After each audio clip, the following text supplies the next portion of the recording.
Preparation of the deceased used to be something that anyone could do. It was generally the responsibility of the deceased's family to simply bathe and shroud the body. There was no training, no licensing, no oversight, just traditions passed down.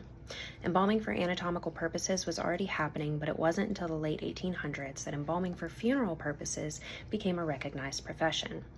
Prior to the Civil War, embalming was done by a physician to preserve parts of the body for anatomical research. There were no set standards, which meant inconsistent practices, which could be really dangerous.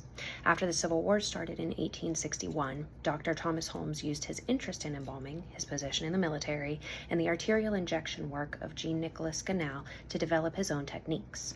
He used arterial embalming and restorative art to preserve the bodies of dead soldiers so they could be transported back home to their families. This started a new funeral model, which included transportation and exhibition of an embalmed body.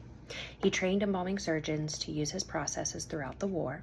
He started to set up partnerships between these embalming surgeons and undertakers, who then took over the practice and began packaging services to include embalming, transportation, and a funeral service. Dr. Holmes developed specific fluids and instruments to use, which opened the door for an embalming market, so chemical companies emerged.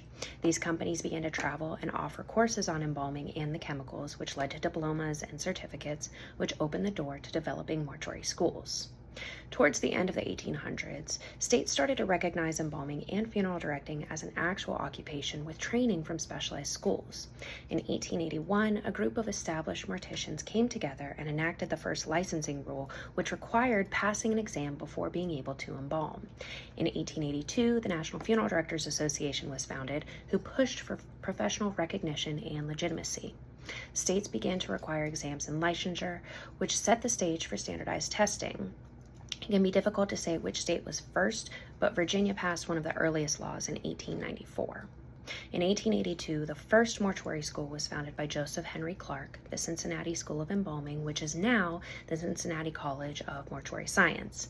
In 1900, the Barnes School of Anatomy, Sanitary Science, and Embalming opened, which is now the Dallas Institute of Funeral Service. And in 1911, after attending the Barnes School, the Worsham College of Mortuary Science opened. In 1936, the Landon College of Mortuary Science opened, which is now the Commonwealth Institute of Funeral Service. In 1939, the Pittsburgh School of Embalming opened, which is now the Pittsburgh Institute of Mortuary Science. Education, regulation, and licensing gave embalming its professional backbone. After Dr. Holmes, it became a career with standards, education requirements, and public trust.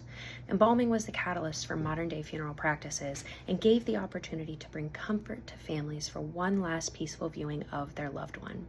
Today, every licensed embalmer is a part of that legacy.